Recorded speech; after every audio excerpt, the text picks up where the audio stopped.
ढाका एक छोटा सा गांव पहाड़ों के बीच बसा हुआ था। शांत, सुंदर, हरा भरा। नदी का मीठा संगीत, पक्षियों का कलरव, हवा का हल्का झोंका, सब कुछ शांति का एहसास दिलाता था। गांव वाले सरल, मिलनसार, एक दूसरे के सुख दुख में साथी। खेतों में फसल लहराती, बच्चे खेलते कूदते, बूढ़े कहानियां सुनाते। जीवन शांत गति से चल रहा था, लेकिन यह शांति जल्द ही टूटने वाली थी। एक अनजान डर ने दस्तक दी, जो सब कुछ बदलने वाला था। गांव में एक अफवाह फैली, एक चुड़ैल का साया मंडरा रहा है। उसका नाम था माया। गांव के हर कोने में, हर गली में लोग बस उसी के बारे में बात करते थे। उसकी कहानियां बच्चों को डराने के लिए नहीं, बल्कि बड़ों को भी सहराने के लिए काफी थीं। कहा जाता था वह जंगल के उस पार एक वीरान मंदिर में रहती है। वह मंदिर, जो अब खंडहर बन चुका था, कभी एक पवित्र स्थान हुआ करता था, लेकिन अब वहां जाने की हिम्मत कोई नहीं करता था। काली साड़ी, बिखरे बाल, लाल आंखें, उसका वर्णन सुनकर ही रूह कांप जाती। लोग कहते थे कि उसकी आंखों में एक अजीब सी चमक थी, जो सीधे दिल में उतर जाती थी। उसकी उपस्थिति मात्र से ही हवा में एक अजीब सी ठंडक फैल जाती थी। कुछ का कहना था कि माया अपने जादू से लोगों को काबू में कर लेती है। वह अपने मंत्रों से लोगों को वश में कर लेती थी और उन्हें अपने इशारों पर नचाती थी। उसकी शक्तियों का कोई अंत नहीं था और उसकी मर्जी के बिना कोई उससे बच नहीं सकता था। कुछ का मानना था कि वह छोटे बच्चों को उठाकर ले जाती है। बच्चों के गायब होने की घटनाएं अक्सर सुनने को मिलती थीं और हर बार लोग माया को ही दोषी ठहराते थे। बच्चों के माता पिता रात भर जागते रहते थे अपने बच्चों की सुरक्षा के लिए। डर इतना गहरा था कि सूरज ढलते ही लोग अपने घरों में कैद हो जाते। गांव की गलियां सुनसान हो जाती थीं और हर घर के दरवाजे और खिड़कियां बंद हो जाती थीं। लोग अपने परिवार के साथ बैठकर प्रार्थना करते थे कि माया का साया उनके घर से दूर रहे। गांव में एक अजीब सी खामोशी छा जाती थी और हर कोई अपने घर में दुबक कर बैठ जाता था। माया का साया गांव पर एक काले बादल की तरह मंडराता रहता था और लोग बस एक ही उम्मीद करते थे कि एक दिन ये डरावना साया हमेशा के लिए खत्म हो जाए। धीरे धीरे अफवाह हकीकत में बदलने लगी। गांव में अजीबोगरीब घटनाएं होने लगी। रात में जानवरों की चीखें सुनाई देती, फसलें अचानक सूख जाती, बच्चों को बुखार और बुरी नजर लगने लगी। लोग डर के साए में जीने लगे। उनकी रातों की नींद उड़ गई। हर चेहरे पर दहशत साफ दिखाई देती थी। गांव की खुशहाली गायब हो चुकी थी, उसकी जगह बस डर ने ले ली थी। गांव में एक जवान लड़का था, रवि।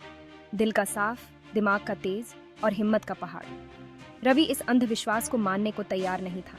उसने ठान लिया कि वह इस डर का सामना करेगा और सच्चाई का पता लगाएगा।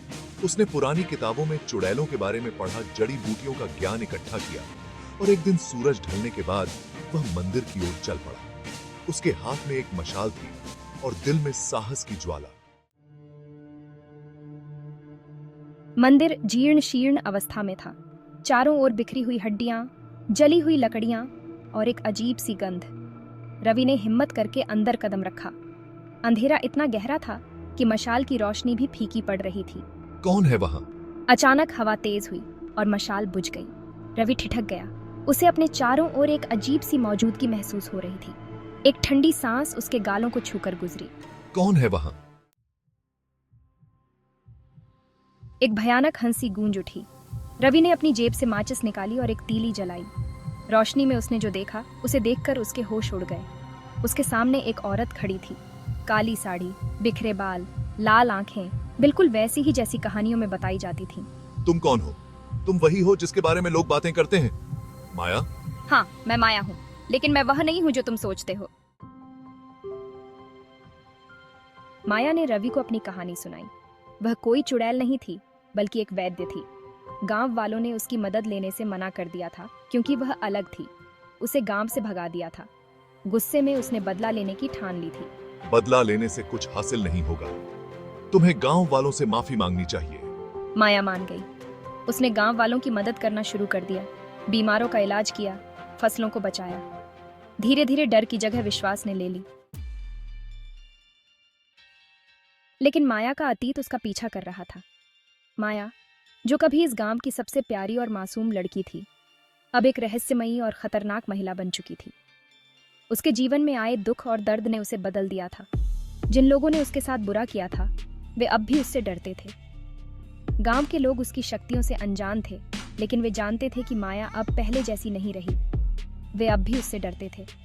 हर कोई उसके गुस्से और बदले की भावना से भयभीत था। गांव में हर कोने में माया के नाम का खौफ था। उन्होंने माया पर फिर से हमला कर दिया। इस बार उनका इरादा उसे हमेशा के लिए खत्म करने का था, लेकिन वे नहीं जानते थे कि माया अब पहले से कहीं ज्यादा शक्तिशाली हो चुकी थी। इस बार माया का गुस्सा 7वें आसमान पर था। उसकी आंखों में आग थी और उसके चारों ओर एक अदृश्य शक्ति का घेरा था। अब मैं तुम्हें नहीं बख्शूंगी। माया की आवाज में एक अजीब सी गूंज थी जो सुनने वालों के रोंगटे खड़े कर देती थी। उसने अपनी शक्तियों का इस्तेमाल करके उन लोगों को सबक सिखाया। माया ने अपने हाथों से एक जादुई मंत्र पढ़ा और हवा में एक चमकदार रोशनी फैल गई। गांव में तूफान आया, बिजली गिरी और आसमान में काले बादल छा गए। यह तूफान माया के गुस्से का प्रतीक था और कई लोग घायल हो गए। गांव के लोग इस प्राकृतिक आपदा से बचने के लिए इधर उधर भागने लगे। डर एक बार फिर से गांव में छा गया। हर कोई अपने घरों में छिप गया और गांव की गलियां सुनसान हो गईं। हमने माया को फिर से नाराज कर दिया है। अब क्या होगा? गांव के लोग एक दूसरे से पूछने लगे। हर किसी के मन में एक ही सवाल था, क्या माया का कहर कभी खत्म होगा? रवि जानता था कि यह गलत हो रहा है। उसके मन में एक अजीब सी बेचैनी थी, जैसे कुछ भयानक होने वाला हो। वह समझ नहीं पा रहा था कि माया के मन में क्या चल रहा है, लेकिन उसे यकीन था कि कुछ तो गड़बड़ है। उसने माया को समझाने की कोशिश की, लेकिन इस बार वह सुनने को तैयार नहीं थी। माया की आंखों में एक अजीब सी चमक थी, जैसे वह किसी और ही दुनिया में खो गई हो। रवि ने उसे कई बार पुकारा, लेकिन माया ने उसकी एक न सुनी। माया, कृपया रुक जाओ। तुम नहीं जानती कि तुम क्या कर रही हो। यह रास्ता सही नहीं है। तुम जिस दिशा में जा रही हो वह तुम्हें अंधकार की ओर ले जाएगी। यह रास्ता सही नहीं है। यह तुम्हें केवल दुख और पीड़ा ही देगा। माया, मुझे सुनो। मैं तुम्हारे भले के लिए कह रहा हूं। माया ने गांव छोड़ दिया, लेकिन जाने से पहले उसने चेतावनी दी, जो कोई भी उसके रास्ते में आएगा उसे बख्शा नहीं जाएगा। उसकी आवाज में एक अजीब सी कठोरता थी, जैसे वह किसी अज्ञात शक्ति से प्रेरित हो। जो कोई भी उसके रास्ते में आएगा उसे बख्शा नहीं जाएगा। गांव वाले उसकी चेतावनी से कांप उठे। वे जानते थे कि माया अब वही माया नहीं रही जिसे वे जानते थे। जो कोई भी मेरे रास्ते में आएगा उसे मैं नहीं छोड़ूंगी। माया की आवाज में एक अजीब सी गूंज थी, जैसे वह किसी और ही दुनिया से बोल रही हो।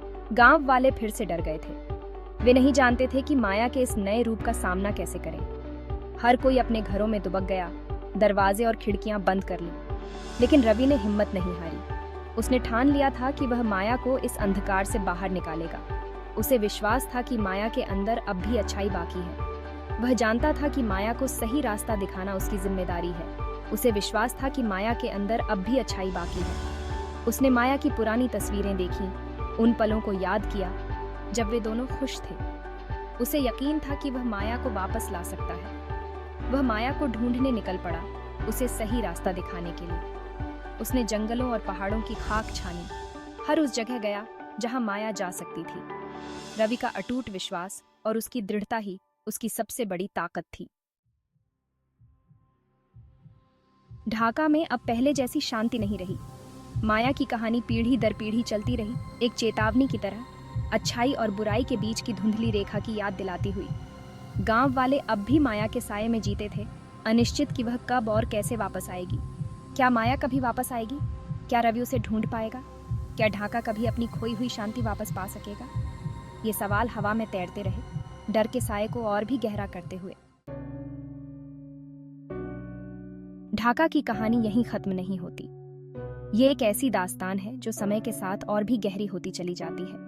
माया और रवि की कहानी ने एक नए अध्याय की शुरुआत की थी, जो अब भी जारी है।